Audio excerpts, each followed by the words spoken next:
So this video is going to cover factoring equations that are in quadratic form. This is a bonus section for my intermediate algebra class, but this is also covered in college algebra as well, and even some in pre-calc.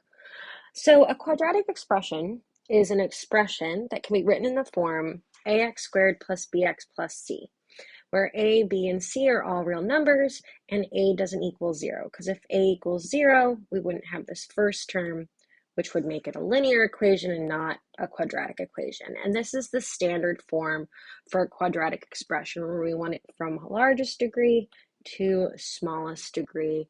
And friendly reminder, the degree of constants is always 0. An equation can be quadratic in form if it can be written as a something squared plus b something plus c, or use an algebraic expression. So it's not necessarily just x all by itself like it was in standard form. So let me give you some examples. I could have 6x to the fourth plus 2x squared plus 1. Okay, and let's look at this deeper explanation. So equations in quadratic form have 3 terms sometimes, right? I could have no b term, I could have no constant. I don't know why it says that.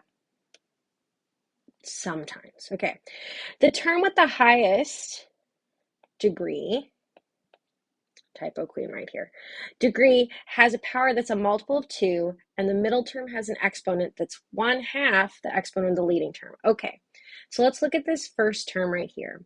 This exponent 4 is definitely a multiple of 2, and our second term has an exponent that is 1/2 the exponent of our first term, right? 4 divided by 2 is 2, right?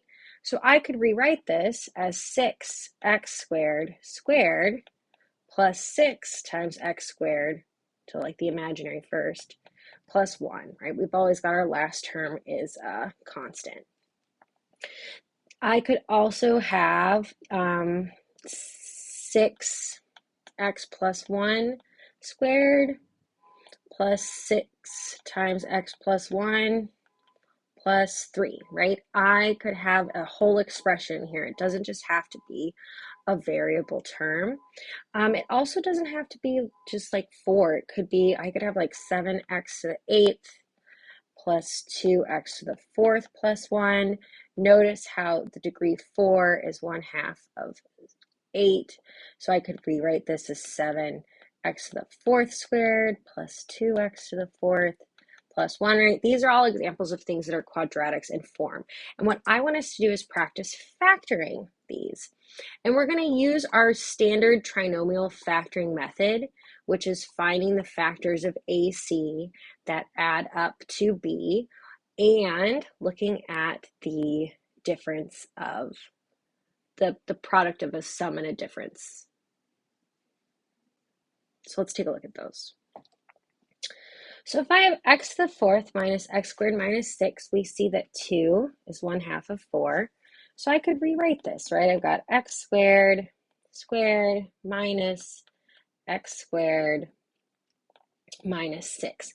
Now I could factor this. Note, we aren't solving these. These aren't set equal to 0. That's an entirely different ball game we're going to be working on later on in the semester. We're just factoring. So now I want to find the factors of AC that add up to B. Well, my A is 1, my B is -1. I'm looking at the coefficients. And our C is -6. So if I have A times C, that's -6. And I'm like, okay, what are the factors of -6 that add up to -1? Because that's our B. And I'm thinking of -3 times 2. -3 times 2 is -6, and -3 plus 2 is -1. I can then factor by grouping, or if I know our shortcut, because A is 1, I can rewrite this as x squared, because that's what our expression is, x squared minus 3 times x squared plus 2. And if I wanted to check my answer, I could check my answer by foiling this all out.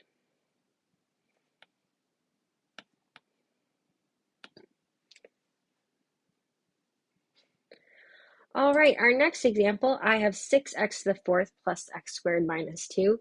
This is similar to the first example we did, except in this case, a doesn't equal 1, right? A doesn't equal 1. That's important for us to know. So I could rewrite this in quadratic form as 6 times x squared squared plus x squared minus 2. So my a is 6, my b is 1, and my c is negative 2. If I take a times c, that's going to be 6 times negative 2, which gives me a negative 12. Now I'm thinking, okay, what are the factors of negative 12 that add up to b? Some people call this like the guess and check method, but it's a little more scientific than that because I can think about all the factors of negative 12. I could list them all. I've got 4 times negative 3, negative 4 times 3, 2 times negative 6, 6 times negative 2, and so on. And I'm trying to find ones that add up to 1, which in this case would be 4 and negative 3. Now, my a isn't equal to 1, so I can't use my shortcut. But what I do is I use this newfound information right here, this information. What I'm going to do with it is I'm going to use it to pull apart this middle term. So now I'm going to have, there we go, pin settings. I'm going to have 6x squared squared plus 4x squared minus 3x squared minus 2. I use the information, the factors of AC that add up to B to pull apart our middle term. And you can see in what I've just written, if I was to combine like terms, I'd get back to where I was. And now I can factor by grouping. The greatest common factor of 6x squared and 4x squared is going to be a 2x squared. That leaves me with 3x squared plus 2. The greatest common factor of negative 3x squared and negative 2 is going to be a negative 1, because remember, we don't like negative leading coefficients. Ew. I collect the greatest common factors. Sorry, that should be a minus.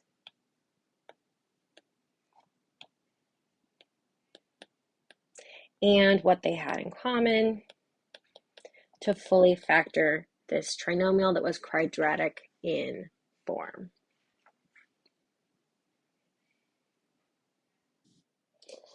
Now I have 64x squared minus 81. This doesn't have 3 terms, but it is still a quadratic. It is a difference of squares, and we can see that in just a minute. So the first thing I want you to be doing is whenever you see a perfect square like 81 or 64 and there's no middle term, I want your like ding ding ding math senses going off, being like, okay, this is probably going to be the product of a sum and a difference. So friendly reminder, in a more simplified example, if I had x squared minus 81, right, I say, okay, b is 0, a is 1, c is negative 81.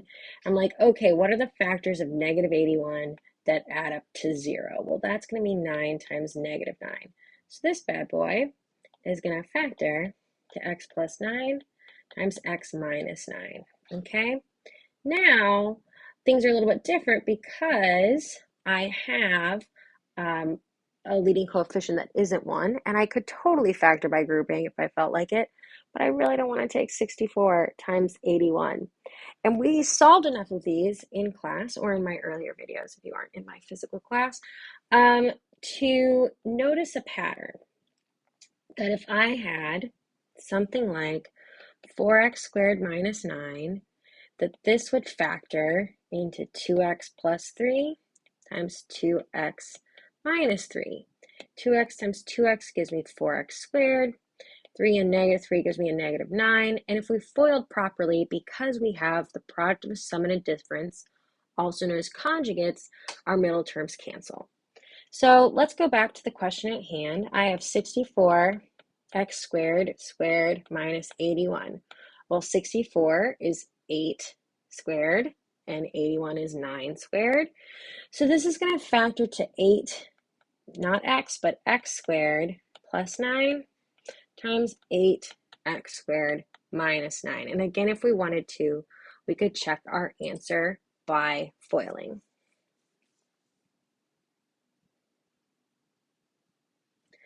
Next, I have 27a to the fourth minus 12b squared. Okay, so right away we aren't quite sure what we can do, but we need to remember the hierarchy of factoring, and the first thing you always want to do, if you can, is pull out the GCF. GCF stands for greatest common factor.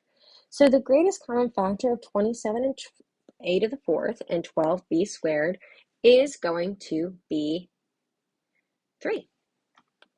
So I'd have 3 times 9a to the fourth minus 4b squared. Oh, and now we can kind of see that we have a difference of perfect squares. I've got 3 times 9a squared minus 4b squared. So I know that whatever this factors into has got to be the product of a sum and a difference. Well, how do I get 3? A squared, I have to have 3a squared. And then how do I get 4b squared? Well, I've got to have a positive 2b and a negative 2b. And don't forget our greatest common factor on the outside. You have to keep that there. Okay, 2 more examples. We got this. So if I have 9y squared minus 4z to the sixth, right? This means I've got 9y squared minus 4z cubed squared, right? This is, again, a difference of perfect squares and is actually kind of similar to the problem we just did, right? Okay, yeah, like very similar. Sorry, guys. So I'm going to have 3y, because if I multiply 3y by 3y, I'm going to get 9y squared. I have to have the product of a sum and a difference. What do I multiply to get 4? Well, that's 2 and 2. And to get z to the 6, I've got z cubed times z cubed, which is why it's c cubed squared. So this would be our final answer.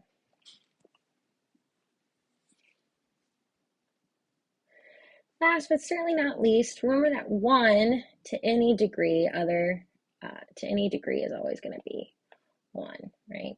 Even 1 to the 0 is 1. So, well, as long as n is greater than or equal to 0. Well, actually, no, for all of them, because, right, anything divided by 1 is just 1. So that was a nice little tangent. This is also the product of a sum and a difference, right? If I've got 1 squared minus 16q to the fourth squared, this is the product of a sum and a difference. I'm going to take 1 on the outside. What do I multiply to get 16? Well, that's 4 and 4. What do I multiply to get q to the 8th? Well, that's q to the fourth. Q to the fourth. So my final answer would be 1 plus q to the fourth times 1 minus 4q to the fourth. So I hope that answers some questions you may have had about factoring equations that are quadratic in form. When we get to solving quadratics, we will see these again. So make sure you feel like you're pretty confident with them. If you have any questions, please comment below or send me an email.